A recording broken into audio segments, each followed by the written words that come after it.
this last budget cuts were the ones that kind of took it under. The unfortunate thing, it's what's it, buck 25 per thousand. Their politics has been Yeah. crappy for the last 15 years now. Yeah, it's not what it was when I went there. Matter of fact, when I was in high school, people didn't send their kids to Jesuit or Catlin or Oregon Episcopal. I mean, the Saltzmans, the Stams, all the folks they sent, Tompkins, all the folks. They were in my class at Beaverton. Yeah, it used to be as good as anybody. Yep.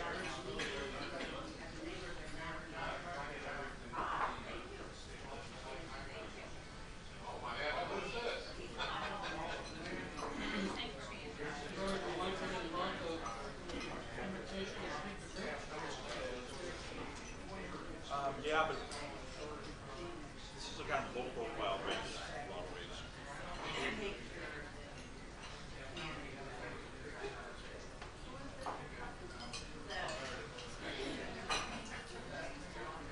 Probably the most crucial time in the history of the district.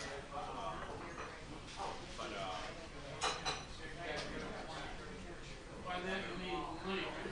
Money. Because basically they finally hit the 65 class. 65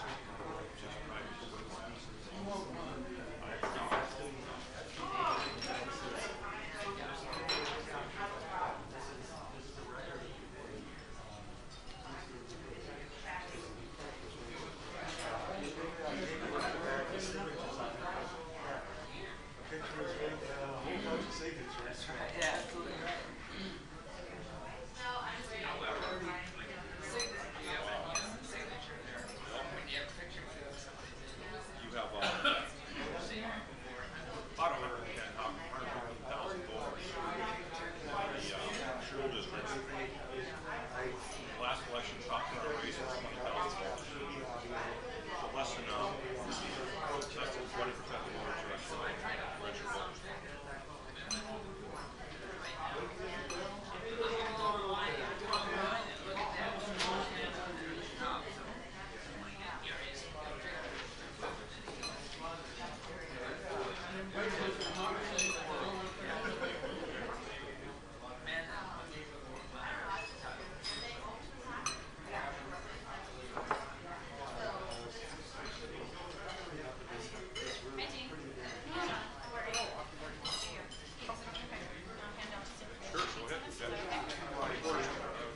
Sure, go ahead.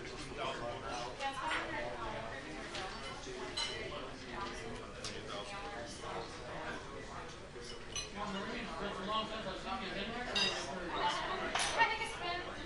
And turnout last time. What I do is I come out to zero, a little more than zero, on a scale, and we always queue up, see along here, zero.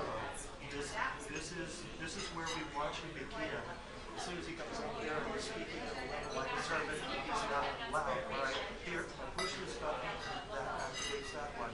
Well, here, that's line, that's line. For now, I can't believe that. As John comes up here and he sounds some volume, he's not loud enough, like he's going to do this, that really down. And so I kind of get it set on either what is a conversation level, when it's time for somebody to go to that mic, and they're either talking into it or not, then I'm going to chase them up and down. People have booming voices, so I've got to take them down. But try to make it so that we're having a conversation. Well, pleasant conversation, not yelling on one side and whispering on another. I'm chasing them through here. I'm setting my ear by this person else here that I'll go up and down. Right, so okay, that's a volume. And whatever happens on the outside, we'll chase it around.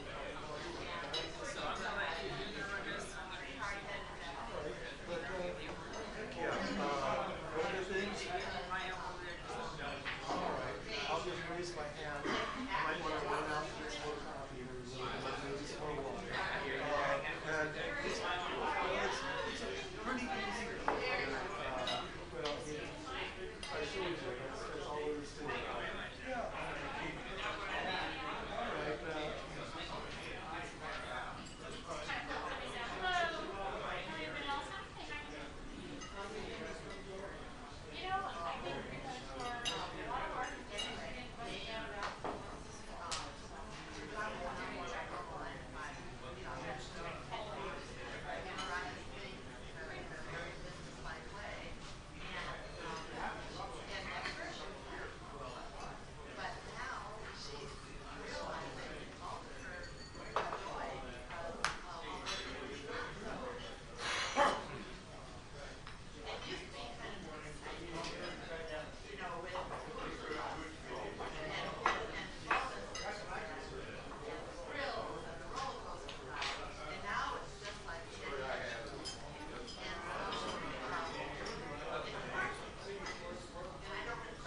we're already capturing videos and audios. I just well, no, it could be. We could wait until noon, or we can start a little early, whatever you like. You're the president.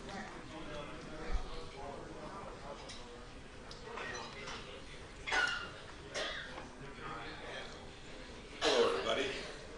Why don't we stand up before the program and just introduce ourselves, starting at the table to my left with Bev. Yeah, we'll just introduce it. It's a small, hip crowd. We always know each other. Just stand up, say your name, and where you're from. My name is Bev Coldway. I'm from Beaverton, Illinois. About the status of the schools. John Martin, also from Beaverton, and also concerned about schools. Jim Cave, Cedarville. Karen McMillan, South South from Aloha. John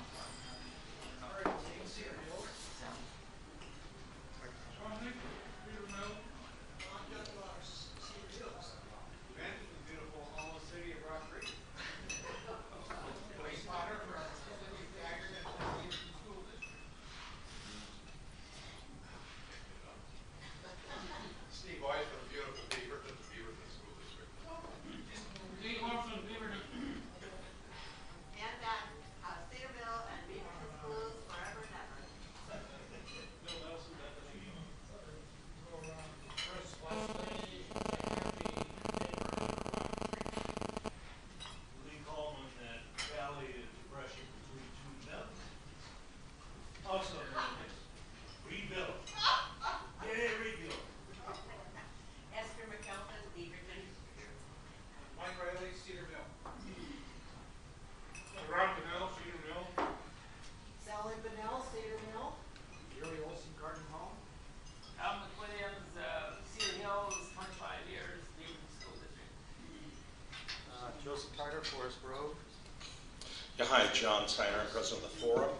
The forum is an opportunity for the folks such as John Hutzler, our board of directors member, to put on public interest programs.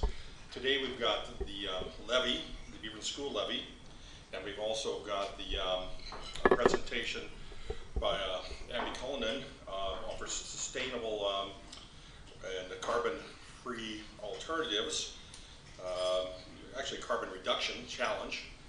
The Public Affairs Forum is open to public, excuse me, looks like basically we were trying to get a projector here, so I've been trying to, which we don't have by the way, so this will be a non-PowerPoint projection. So that phone call is from a law firm, but evidently offering me a projector at this late date. It's not that helpful. But in any event, we're going to first call for the first 29 minutes, because we have 58 television minutes. The first 29 minutes is going to be the levy, and we're going to have Lloyd Bernstein from Yes for Beaverton Schools presenting. And the first 14 minutes will be his presentation. Next 15 minutes will be your questions to forum members from that microphone. Remember, these are cameras. This is not the usual camera array. We'll edit everything down, but this is going through a camera, which is being stored and shipped. That's a camera on the folks. When we have this situation, we cut it and mix it our own, instead of having the big camera right there, which does all other stuff. So you are live. It's going to show on TVCC, cable, and whatever excerpts the paid media takes from these things. So in any event, I'd like everyone to direct their attention to Mr. Lloyd Bernstein, who's going to make a presentation for the levy. Thank you.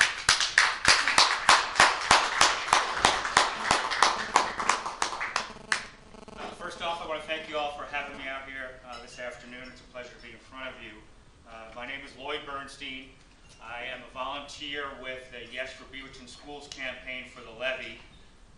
The campaign for the levy is run by an independent committee comprised of volunteers to support our schools. No taxpayer money is used for that campaign. I live in the Cedar Mill area. I have 3 kids that attend Terra Linda Elementary School. And so I'm sure some of you are wondering how it is that I'm standing here before you and got affiliated with the campaign. I'll quickly share my story with you and then get into the levy itself. As a result of the last year's $37 million in budget cuts, and all the teachers that got cut as a result of it, my oldest daughter's in 4th grade, her classroom was impacted. As a result of that impact, she had a teacher that was a middle school art teacher, a fine lady, a good art teacher, but she wasn't necessarily qualified to teach the 4th grade class. As a result of that, we had meetings with the teachers, the principals, the school district, and so on up the food chain, if you will, to try and figure out what it is, how this all happened, and peel back the onion. Part of that, I met with other parents that were concerned, and along the way I met other parents that had similar situations that were impacted last year in particular because of the significant cuts to the budget and the resulting cuts to the teachers. Along the way, I educated myself on the school funding issues and learned all about the levy and the history going back. I became an avid volunteer and advocator for the levy. I attended school board meetings when they were talking about the levy and trying to make the push to get the levy out. I then became a volunteer in the campaign for the levy once the school board approved the pursuit of the levy. And as part of that volunteer, I'm here in front of you all advocating for the levy. So what I've learned over the last 8 months that I've been out doing this is over the last 5 years, the school district has cut $142 million. That's led to cuts of 640 teaching positions and over 16 days of school over the last 5 years. As you can well imagine, as I'm sure you've read about and have seen either through your own children or grandchildren, it's had a tremendous impact on our schools, on our kids, and on our teachers and the administrators. We have 51 schools in the district, so if they were all roughly the same size, that would equate to about 12 teachers per school over this 5-year period. Obviously, we don't have equal enrollment in all the schools. It impacted the schools differently, but if you were to average it out, it would be 12 teachers per school. The class sizes are growing. Elementary school, middle school are at 30 to 40 kids per class. In high schools, we're at 50 and above. 50 and above kids in a high school class.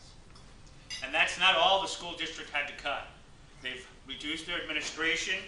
They've reduced guidance counseling. There are now less adults in all the school buildings than ever before. They've reduced their maintenance budgets.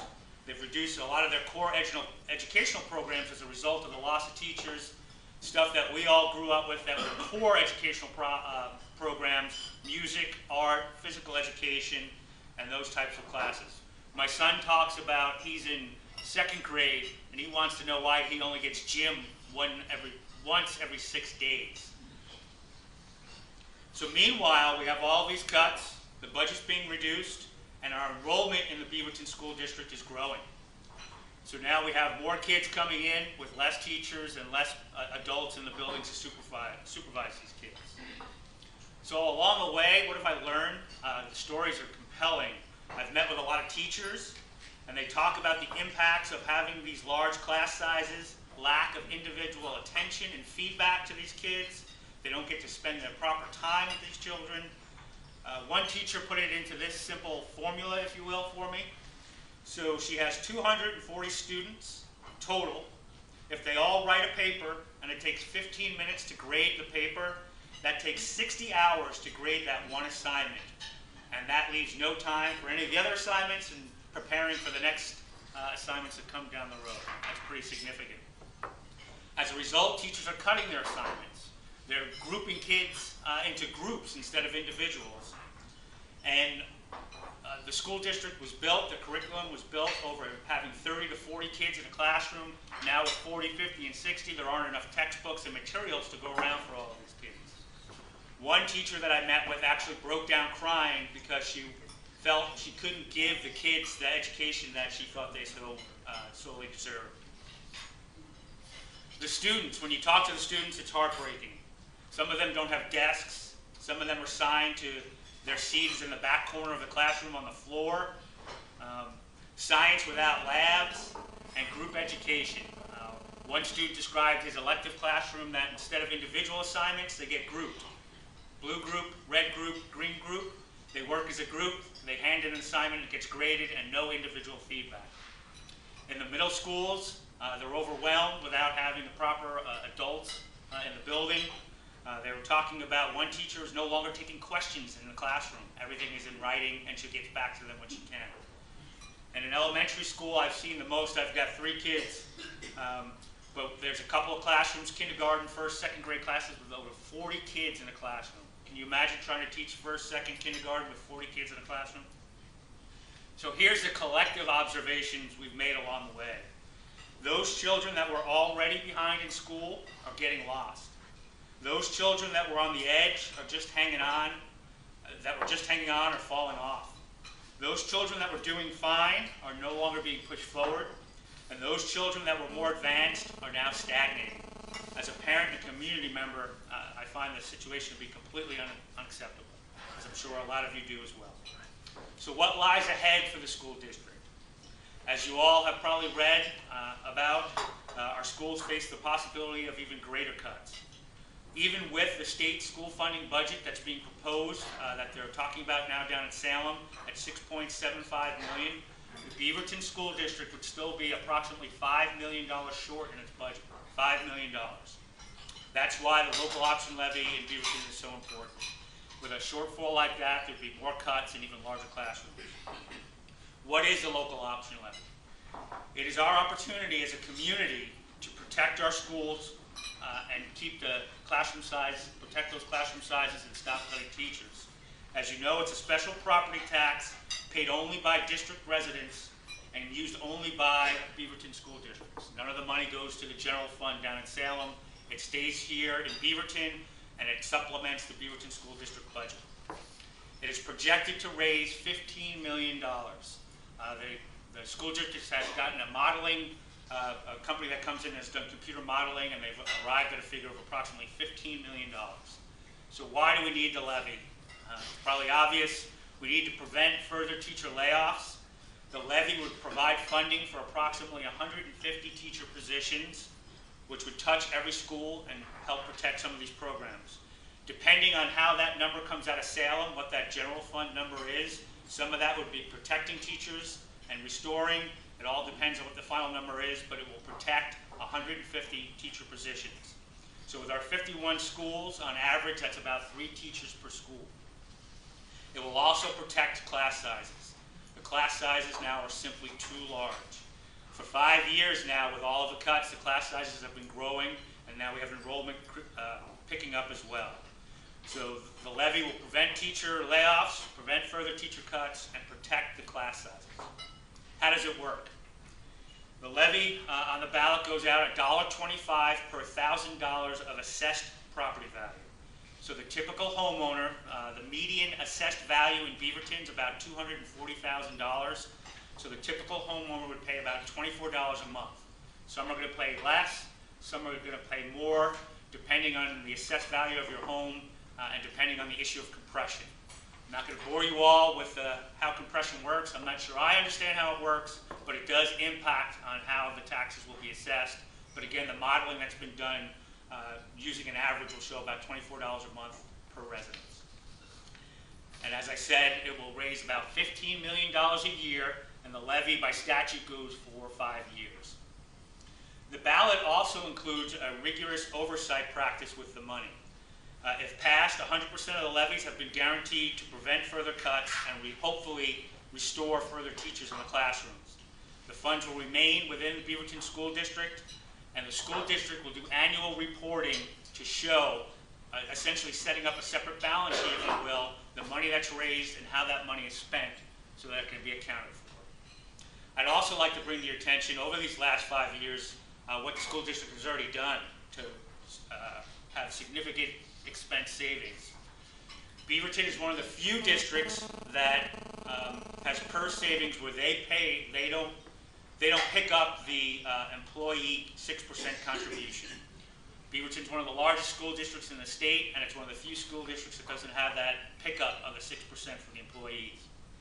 They've also reduced their central office administration savings.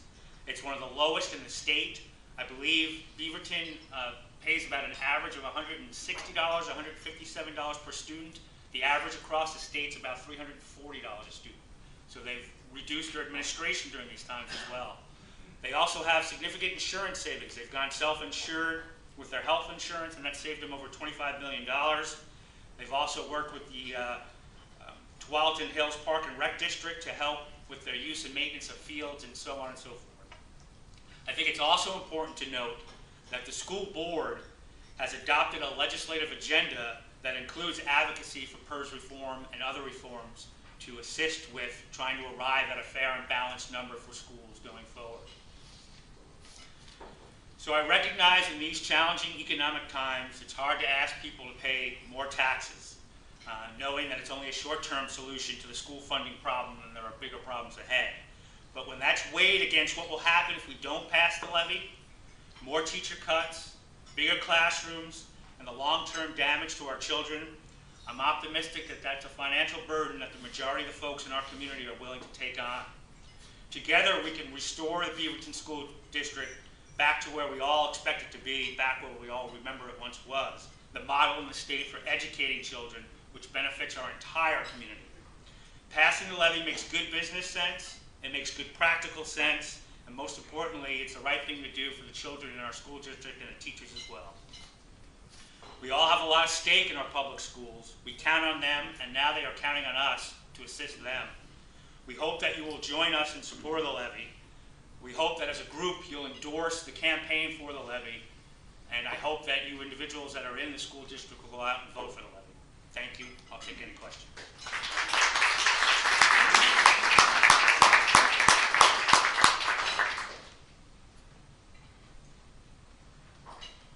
Jim Cape, former member. The majority of the school district is outside of Beaverton, so when the city does urban renewal and tax abatements and enterprise zones, it is diverting tax dollars from its share of school services. Some of those tax dollars are backfilled by the state school fund, which means every school district in Oregon receives less school service to cover for Beaverton. So how specifically will this ballot levy ensure fairness for the majority of the school district when minority Beaverton isn't paying its share of school services? Thank you. I'll do my best to answer that one. All I know is that property taxes outside of the levy go into the general fund that gets redistributed across the state. The levy is specific to the school district, so the money raised with the levy will stay with the Beaverton School District and only be used for the school district itself, as opposed to bonds or other taxes that could potentially go up into that fund and be redistributed. To the extent that answers your question, I'm hopeful it does. If it doesn't, I'd be more than happy if you want to shoot me an email. I don't know all the particulars of the tax structure. The only thing I can relay to everybody in the room is that that levy money will use solely for the schools. Wayne Harry Bodine, foreign member. I've been involved with 4 countywide library levy campaigns since 2002. I'm really interested. I think you've got a good case. I think you have an uphill battle with the size of what you're asking for. I'm interested in what this campaign, how is it organized, how much money have you raised, and what do you actually do? How are you getting this message out to the district's voters? The campaign, there's an independent campaign, like I said earlier at the beginning, that is organized. We have a campaign consultant that is helping us. She is a well-versed political consultant who knows how to campaign. There's a separate fundraising piece that's happening within the campaign as well, where they're out raising funds within the community with the businesses and the individuals. The campaign is organized at a very school building level. We have what we call captains at each of the schools. We've been out canvassing all the neighborhoods. We canvassed this past weekend. We did one other canvassing effort. We've got another one up ahead. It's my understanding that the teachers union is also organized and has its own canvassing with the teachers going out as well. The campaign has volunteers across Beaverton that has a leadership level where we're working with the school district and campaign advisors to get the message out. This is probably my 6th or 7th one of these presentations to the business community and to the community at large. I've gone to the Beaverton Chamber of Commerce, I've gone to the Aloha Business Association, we've been going to neighborhood associations, homeowners associations, and so we are doing our best to get the message out. And I know there are also individual mailers that will be utilized during the campaign as well. Thank you for your question. Bill Kroger, foreign member. Thanks for coming. Thank you. My question is a money question with two quick parts on it. I was wondering about utilizing volunteers to help students, you know, when there's not as many teachers. And then the other part is why isn't the school mobilizing all these resources to go out and push for a sales tax dedicated to you know, education in the state? I'll start with the second question first. I think there are a bunch of groups that are advocating down in Salem for all different types of tax reforms. I can't speak specifically as to what school board members and other districts are doing on specific pieces of legislation, but I know there's a bill out there from Senator Hass out here in Beaverton, and a separate life outside of this campaign. I've also been working campaigning and lobbying state legislators to come up with a separate funding, and I know that's a piece that's being debated. On the first question, I'm not sure contractually whether volunteers can be used in the classroom. I honestly don't know the answer to that. But what I do know is that the parent volunteers in the schools have risen dramatically. I just know from personal experience myself, my wife, that the parents in the particularly at the elementary school level, have been rallying around the schools and the teachers to help support the classrooms. Thank you. Lee Coleman, forum member. Does this levy have any provision for tuition to be paid by the parents, even if it's on a sliding scale? And if not, why not? I think, you know, if parents make babies and send them off to school, they ought to be willing to help pay for their education. The levy does not have anything built into it about tuition for the public school education. Why it doesn't, I guess I wasn't involved in the decisions as to how the ballot was to be created, but it's my understanding there's no provision like that in the ballot. Any other questions? Hello, John McWilliams, a forum member and also 25-year teacher in Beaverton School District, 3 years in the early formation at Terrelland. So it was a pleasure to be a physical education teacher there. So my question really kind of deals with activities with children after school. We had intramural programs where kids could stay and be involved in sports and not required to go right home to the sitter or something of that nature. Is this an effect that's happening right now in the district, that these programs are getting cut or shut down to an extent that they don't have that opportunity for children to stay and continue to participate? Yeah, as a result of all the cuts over the last 5 years, we're losing teacher positions within the building. So a lot of the programs were assisted or run by teachers, and then there's just a lack of money for some of these programs. I understand some of them may be separate from the general fund. They actually have separate grants for them, and I know those are also have been shrinking over the last 5 years. But the idea is if we can, with the levy, bring that money back and get more adults in the building, hopefully we can start to restore or at least protect those programs from shrinking more and maybe start to restore those by getting more adults in the building. For the record, I support this levy and I think we should get it passed. Thank you very much for your work. Thank you. Hello, forum member Mike Riley. Thank you for your effort, your volunteer effort. That's the kind of thing that I think really helps this community. A couple of questions. I understand there was a poll done according to an Oregonian article. One question, selfishly, is why did you use an out-of-state firm for the polling? And the other question is, can you share anything about what that poll revealed in terms of voter sentiment? Sure. There was a poll done. The decision as to what polling company was used was outside of my knowledge. I understand they tried to get the best and most unbiased polling company to come in. They didn't. You can take that up with the school district. That wasn't, I don't know how that they retained the polling service that they use, or the campaign, I should say. The district told me that that was the decision of the committee. It was not the district. Okay, and so maybe it was a decision of the campaign itself at a level that, as a volunteer, I wasn't part of. And you'll have to give me your second question here. It was, can you reveal any of the results in terms of voter sentiment? Yeah, so the overwhelming results were that there was, I think only 30% of the folks within the school district had kids in the schools, and of course that 30% was very positive. The overwhelming, as I understand it, the majority of folks were open to the idea, and that helped frame the amount they were going to go for. With respect to the specifics, the different data points, I guess I would refer you back to the campaign. Maybe Maureen can help us with that. I knew at one point what there were, but I knew it was positive enough that the district used that polling as a stepping stone to go out for the levy. I just don't remember the specific returns on some of the questions they framed, but I could probably get that for you if you wanted to leave me your information. Sure, I'd love to see that. Thank you. Sure. Other questions? As my understanding, there's about 128,000 voters, about 40,000 students, and at the last election for school board, the highest turnout in the contested race was 20,000 voters. How are you going to reach those 20,000 voters who might actually decide to vote out of the large numbers who aren't? So part of the campaign strategy is to identify those folks that are avid voters, no matter what's on the ballot or what's on the slate. And so those folks have been identified, and we've been out canvassing those folks, knowing that they turn out for every election, no matter what's on the ballot. We also know that because of the nature of this levy, we're going to have a high parent turnout, and so we focused on those folks, and then as well as the general business community and others as well.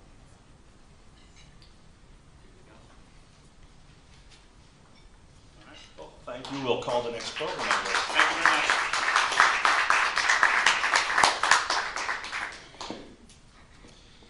All right. Who's in favor of using every available resource in this generation? Just burning the place down. Anybody? This generation. That supports that concept. Okay. Oh, good. I think the folks coming up have a different perspective. But Abby Cullinan is going to make a presentation regarding the Carbon Reduction Challenge. And I've had a habit of not introducing folks because when I saw the introductions, people in the past asked that I provide for them. They were more advocacy and the way you might describe yourself prior to a first date. So I think the forum's policy is to give the person's name, give them what they're here for, and let them say all the rest about themselves. Again, that camera will be focused on here. That one is on the questionnaires. So if you want to create a problem for us editing the final televised product, do this thing. Because Eric's not on the camera. We got a static camera. You can do the same thing here.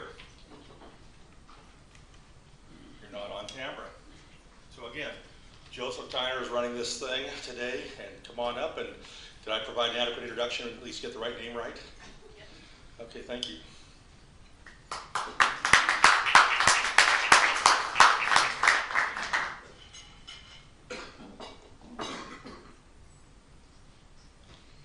Thank you guys for having us today. My name is Abby Cullinan. I'm with an organization called Live, and I'm here with my coworker Michelle Martin, and we'll be giving you a little bit of information, but we thought we'd start off by a thank you for having us here. A note that we aren't a political organization or an advocacy organization, but that we provide a service to wine growers in the area, and that we would like to share with you what some of your neighbors and landowners nearby are doing to make their environmental impact and social impact more beneficial to everyone. We are very happy to be here for Earth Day, and we think that the work that the wine growers in Oregon and Washington and Idaho, where we work, do to achieve sustainability is both important and perhaps not as well understood as it should be, so that's why we're here. Michelle is manager of the Carbon Reduction Challenge, which is a specific effort, a specific commitment to action that wineries associated with Live have taken and continue to pursue. It was originally started as a challenge by the governor, and she'll give you a little bit more detail about that as we go through. But first we thought we'd give a little bit of information about Live to contextualize the other information you'll hear today. Live is an organization that is a collaborative effort between university researchers and wine growers. We promote the use of science-based standards that limit environmental impact, limit inputs in the vineyard and the winery, and have a beneficial social impact as well. And a little bit about our history. It was started in Oregon in '97 by growers and Oregon State researchers. And we have been, for a long time, a group of vineyards, and more recently have included wineries as part of the program. Very early on, we had some really critical partners, and you may be familiar with some of them. Salmon Safe is a partner that we established a relationship with in 2001, and they help us address whole farm standards. The work that we focus on as an organization has to do with growing grapes and making wine, but Salmon Safe has been able to help our growers achieve certification across the entire farm. That allows them to state that their practices are helping healthy watersheds and helping the environment for salmon. That has been a really important relationship for us because we're able to enroll entire farm acreage in the Salmon Safe program. And you know, a lot of the businesses here in Washington County participate. The Nike campus is certified Salmon Safe, and it's a great program if you guys have time to learn a little bit more about that, and one of our very early partners. In 2006, we began a partnership out in Walla Walla as we expanded beyond Oregon to other states that have large communities of wine growers. And so Washington and Idaho have many vineyards and growing number of wineries, and in 2006 we partnered with Vinea, which is a group of wine growers in Walla Walla, and as a result of that, 70% of the vineyard acreage in Walla Walla is now certified sustainable with Live and Salmon Safe. We also began a winery program in 2008 in conjunction with the Wine Board and several other partners. And in 2011, the program that Michelle works with, the Carbon Reduction Challenge, was set before the group of Live wineries as something the governor believed that they could make a step forward with. And the idea there is essentially that wineries operate their facilities to conserve energy, if possible to produce their own energy, and at each step of their process, just look for an opportunity to reduce their emissions. And there are many opportunities to do that, and maybe Michelle will tell you a little bit about some of the ways that the wineries are doing that today. But in terms of our history, just to wrap up, we've had a lot of growth over the past 10 years, 10, 15 years, and we're now at over 300 wine grower members. We're over 10,000 vineyard acres and over 25,000 farm acres in the Pacific Northwest enrolled in our program, practicing conservation, practicing good treatment of workers, practicing low input and preventative measures in the vineyard. And we feel that the identity of the program has always been sort of a grassroots, from the ground up, people who own the land, and really good information from researchers and universities that we work with. We have a requirement that vineyards set aside at a minimum 5% of their acreage as ecological compensation to remain either unmanaged or managed specifically for the goal of biodiversity. As a result of that requirement, we have over 1,300 acres that are set aside across all of the Live member vineyards. It may also be of interest to know that this is not a green movement specific to Oregon or the Northwest. We have worked with people in Ontario, Canada, in Long Island, New York, which has a growing wine growing community, in Virginia and in Southern England, where they've looked at our standards and our model and adapted them to their local needs.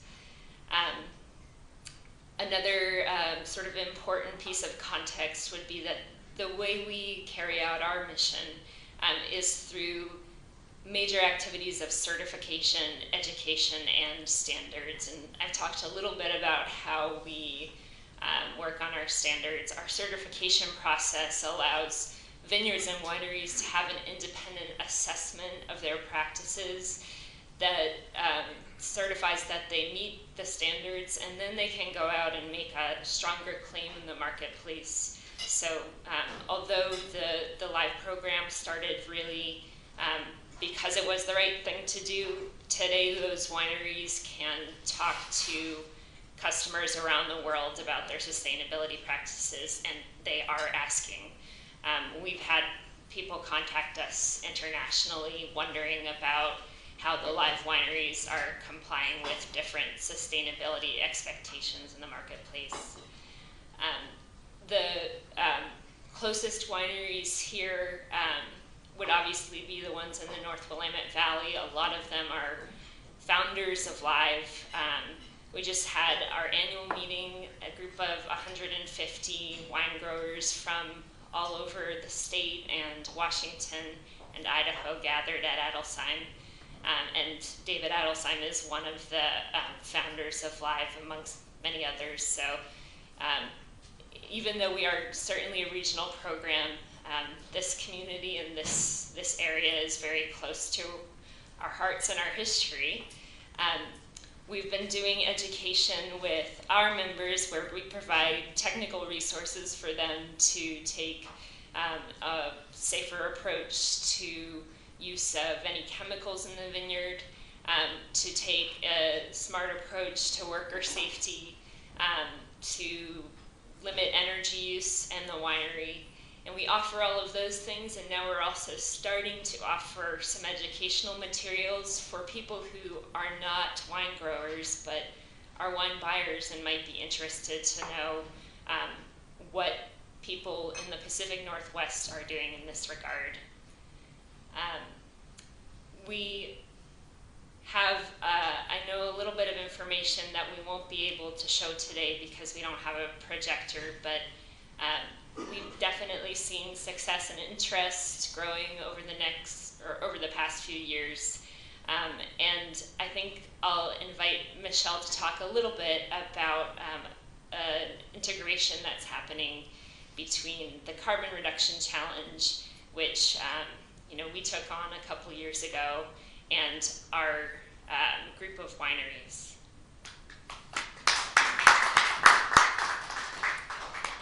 That was a great presentation, and I think that Abby gave a very good idea of exactly what the wineries and the vineyards in our program do.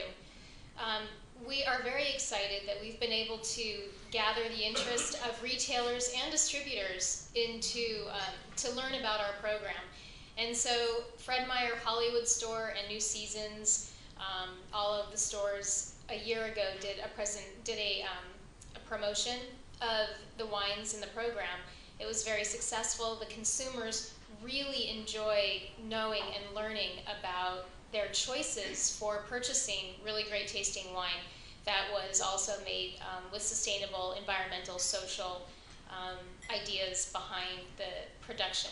So with that said, we've also done just yesterday we were at Whole Foods as well, and that was an organized effort for us to have a tasting of a certain wine called Planet Oregon, made by Tony Soder.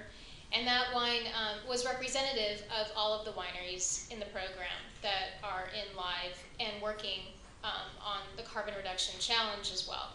Energy, water, fertilizers, pesticides, all of the inputs upstream and downstream that go into our program and the efforts that folks are putting into being certified.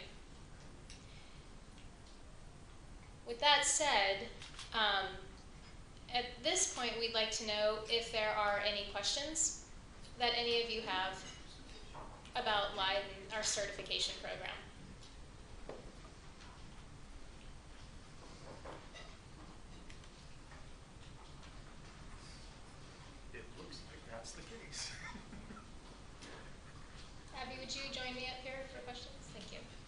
Yeah, Bill Kroger, forum member. Thanks for coming, you guys. Yeah, I was curious with the global warming and the heat moving north and less rain and stuff. I was wondering if that, if you were involved in that at all and how you were advising your members in that regard.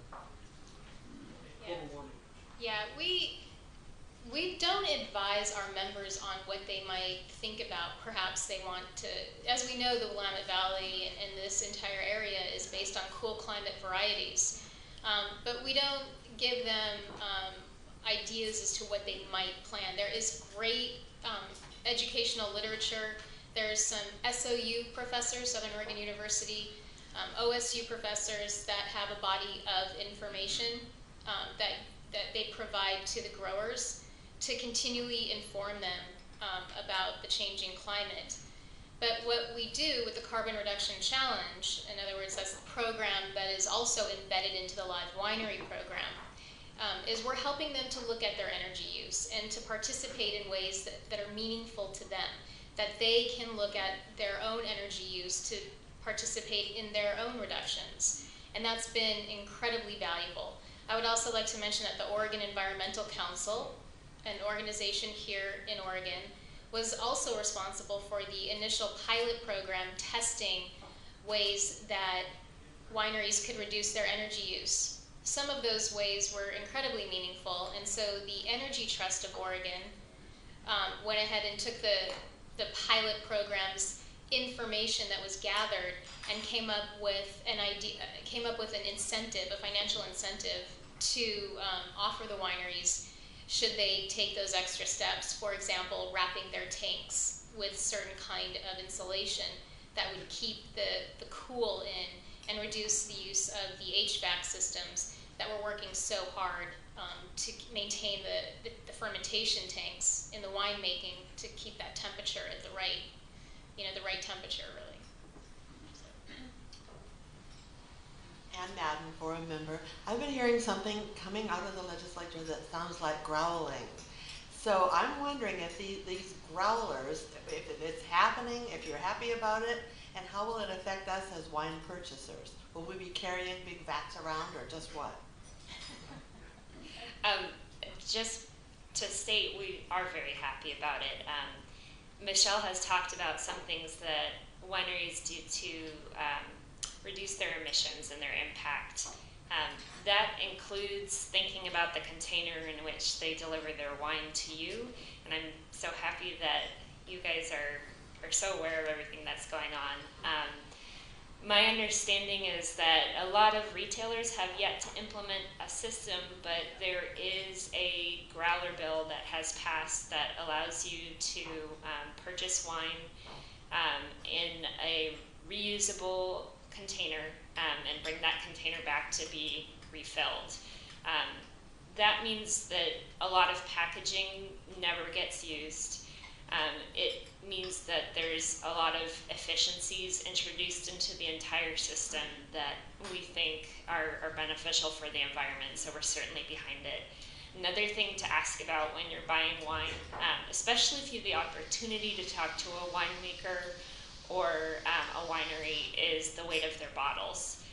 For a long time, a heavy bottle meant quality wine to people, and in some parts of the world it still does, but we feel that a lot of people who are buying wine today are prepared to think about the impact of the weight of the bottle.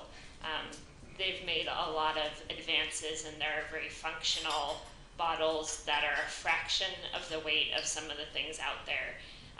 That means that the fuel savings from transporting those bottles to the original material used making them is all an important part of that impact. We've seen wineries that have been able to fit additional pallets of wine onto trucks because the weight of the glass has been so reduced, and it means fewer trucks going out there on the road. So both as retailers and restaurants make growlers available, and also, even in a regular wine bottle, there are definitely options to talk about and to ask about if you have the opportunity to talk to a producer. Yeah, and I would add to that one of our great winery supporters is Chehalem. And they actually have right now an opportunity at their winery to to have a refillable bottle, so you can purchase the bottle and then that's on tap. It's fun. It's kind of an exciting thing to do. We highly suggest taking a tour of wine country, and don't miss Chehallem's wine bottle refilling. Yeah.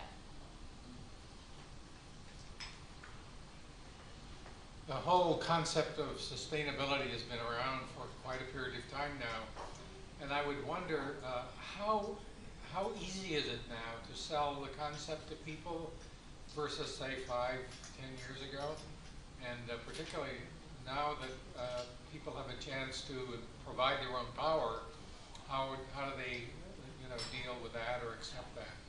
Yeah. I could probably speak to the first part of the question, and then I think Michelle will have some really great examples of how people are generating power on site at the wineries and the vineyards. I guess 5 years ago, I was working for Stallbush Island Farms in Corvallis, Oregon. They're a major regional producer of fruit and vegetable products. They're an organic and sustainably farmed operation. And I know when I talked to consumers every day on the phone, a lot of them didn't know what sustainability meant. A lot of them were confused about how it compared with organic. And today that conversation has moved forward. A lot of people do understand sustainability as the 3 parts of environmental equity and social equity and everything else that goes into the sustainability message. But what I would say that we expect to increasingly encounter is that because it's not a regulated term and many people use it, that we are increasingly trying to bring clarity and concrete imagery to the message. It can be vague for some people. For some people, they suspect greenwashing, which is a part of the reason that people go through a certification process, because so many people are slapping the word sustainability on a product, and consumers who care about this want to know that there's something behind it that verifies it and backs up that claim. So what we've done is both use the word sustainability, but pair it with some really concrete examples of the actions that people take behind that word. And I think this would be a great way for Michelle to describe some of the energy projects that the wineries and vineyards have taken on. Yeah, before I mention that, I would say that we have 3 audiences that we appeal to. One is when the vineyards are selling to the wineries, and so wineries are requesting certified grapes, which is great news. Some of the estate wineries obviously are certifying their grapes, but they're also then certifying their wineries as well. And then the wineries, maybe it's 2 audiences, and then the wineries have the consumer audience. And Abby spoke to both of those. And I would say that with the wineries, it's not, and the vineyard, the growers, we could say, to combine the vineyard and the wineries, it's not a hard sell to talk about sustainability with them, to educate them, to have them participate in our program. We're seeing an increase continually, and we've seen an increase in membership annually. And I think that's because intuitively, instinctively, growers are, as you said, sustainable. They've been sustainable for a very long time. And as Abby said, there is an importance placed on making sure that they're not greenwashing. And so our certification standards are all online, and they're visible for anyone who wants to see them, so that consumers can verify that the claims of sustainability that are being made by the wineries or the growers they're actually doing things and they're happening. And so when we talk about wineries, and we might talk about their energy use, a lot of the wineries are putting solar installations in their vineyard, on their facilities. There have been great incentives for doing so. There's been a lot of opportunity for them, and so if they see those financial incentives, if they see the opportunity for payback in a short amount of time, they're definitely going to do that. They've got the land, they've got the space to do that, and they're all, as many of them that can, they're all very excited about it. There's other things that they do Even from the simplest thing of just managing their light switches and labeling them, so that in some of the wineries where it's a very large facility, they know exactly what lights they need to put on and what lights they don't, what lights to turn off.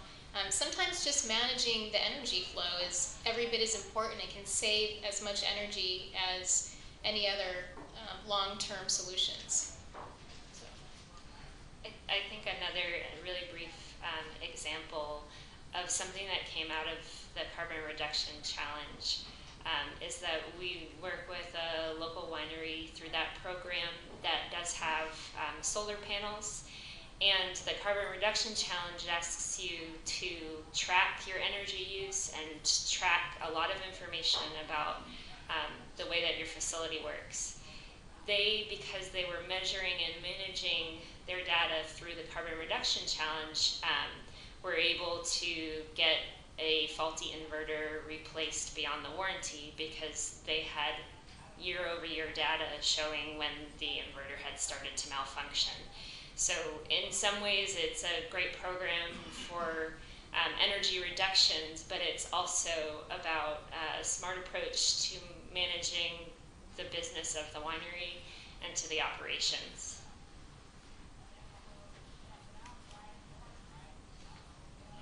John McWilliams, forum member, and thank you for being here, and this is really very interesting. I think we're talking, I look at the whole picture, the broad picture sometimes, and it seems to me that we're talking about working with individual vineyards and how they can be sustainable. And I'm wondering that we need to be thinking about the big picture. I mentioned to you a little bit of possible coal coming down the gorge, burned in another country, coming back to us and falling down on our grapes. And to me, that's a carbon pollution that we don't need. Is this something that you're going to be looking into later on? And the second part of that is Monsanto. Are we looking at any genetically engineered grapes? You know, at this point, genetically modified organisms are not very common in U.S. viticulture. Live has taken a precautionary approach to genetically modified organisms in that we feel at this point there isn't enough information for us to fully understand the impacts of a choice like that. We are a group that believes in science-based standards, so that's not to say that if there were science that came out that really confirmed the safety and benefits of something that was part of genetic modification, that we wouldn't consider it. That information is what comes to the table. It has to be data from a university or from some other peer-reviewed source, and that's the active discussion that goes on with Live. We don't necessarily have our members as a group take any political positions or any positions on legislation, although a lot of them are highly involved in that because they do care about these issues quite a bit. We know that the coal traveling along the gorge has some fairly tangible impacts. We've had growers have coal dust on their grapes and have to wash them off. So we know that those things are impacting our members, but for the most part, they pursue sort of through their own initiative, are keeping in touch with those issues. But certainly the Carbon Reduction Challenge is a good example of taking a really wide view of the environmental issues globally. The wine industry isn't by far the biggest contributor to carbon emissions, but they certainly have been proactive about it here in the Northwest, and I think they understand that whatever impact they can make hopefully inspires others as well. Chris Leslie, forum member. On the idea of how people can save money, do you have any statistics on how people are saving money by the recycling? Yeah, it's not just the recycling. When you reduce the materials that you use for packaging, you're automatically going to save money in that respect from not purchasing so much packaging.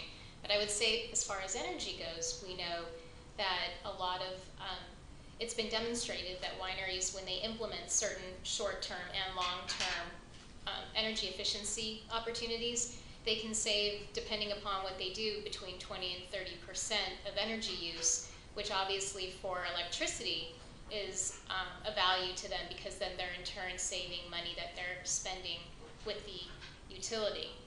So we haven't done a very good analysis. I'm looking at Abby just to make sure that that's accurate.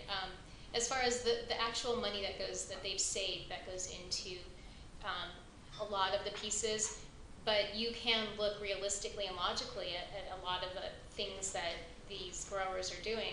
Like Abby was mentioning, lighter weight glass bottles, shipping costs aren't, you're saving energy, carbon, greenhouse gases, but you're also saving money on shipping when you're not shipping such heavy packages.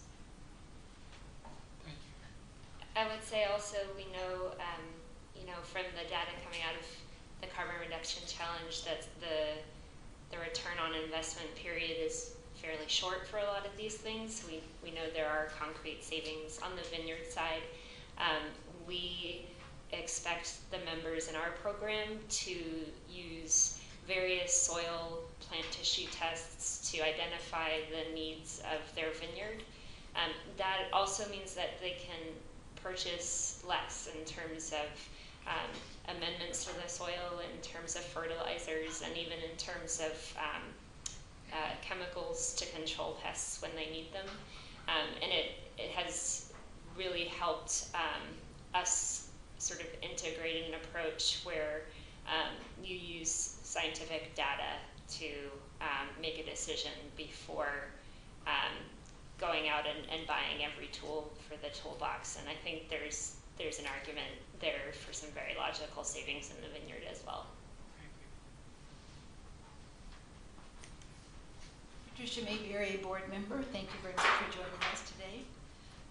Do you currently, or do you have any plans in the near future to spare a little time to involve some of the teachers and educators, particularly those who are in the career services areas of high schools, beginning to coach students on future employment or growing industries in the state, preferably to keep them in our state, about the wonderful growth that this whole industry will go through in the future, to excite them about the possibilities of going into this kind of career? From my experience with Live, we haven't yet taken that on. And I know that the high school in McMinnville actually has a program where the students intern at vineyards, and that increasingly it's seen as a place where students can apply the skills that they're learning in a real environment, and also hopefully have an opportunity to stay close to home and have a successful career close to home if they wish to. Everything that we've seen sort of objectively with the data that's been collected over the past few years about Oregon and Washington wine industries has indicated that they came through the recession really strong. Oregon's wine industry grew during the recession, and not every state could say that. It's a category of product that is one of the first things to go from your shopping cart when you have to make those choices. And I think although Live's mandate doesn't necessarily right now include that kind of community outreach, that it's definitely a wise idea to discuss given what we know about the success of the industry here. And I would add that we applaud the growers because it's not only just that if we're not doing outreach yet, but within the families of the growers, it's being passed down. The best practices for sustainability are being passed down to the next generation.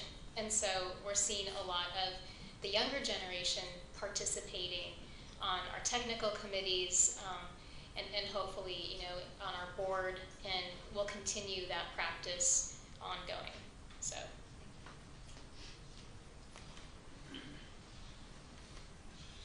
Well, Abby and Michelle, thank you for coming. I actually get why we didn't bring a projector, because I got a call yesterday. Someone wanted to know how long we could keep our big camera, and I didn't know we didn't have the big camera. Then I finally realized that we're using a static situation. We wouldn't have been able to actually use the projector thing. I have a note here, so I'd like to apologize, because you were informed that you had a right to the projector, and you did, but we wouldn't have filmed it anyway because we don't have our camera. So we have these static cameras here. Again, the Public Affairs Forum this year went to a self televising and method, one that we did 30 years ago when I was on the board. Basically, when the initial part of the cable access was first started, we were one of the early organizations that got involved with it, and our members actually participated in the process of televising and airing those programs. In the interim, we were charged a fee, the interim being a lapse of 28 to 30 years, for the service. And so this year we decided to do it on our own, and some folk members were able to get the expertise to actually do it. And now we actually computer produce, cut, and film these programs. And, unfortunately, the brains of the outfit isn't here, so again, that's my backhand way of apologizing. You expect a projector, you didn't get one. The projector wouldn't help, though. Okay, the Washington County Public Affairs Forum is a group of public-spirited individuals that believe that the public interest requires information about civic affairs. We air the programs, and you can check your cable schedule specifically when, but the Public Affairs Forum meets from 11:30 to 1 o'clock at the Spaghetti Factory in Hillsborough, and our members are very public-spirited, and with that, we'll allow them to go about the rest of their days. Thank you very much. Actually, we can cut this, so we're going to cut this. Turn it back on. We're going to cut and splice. Next week's program is international sex trafficking with a member of the judiciary who actually went to the Jakarta, Indonesia summit.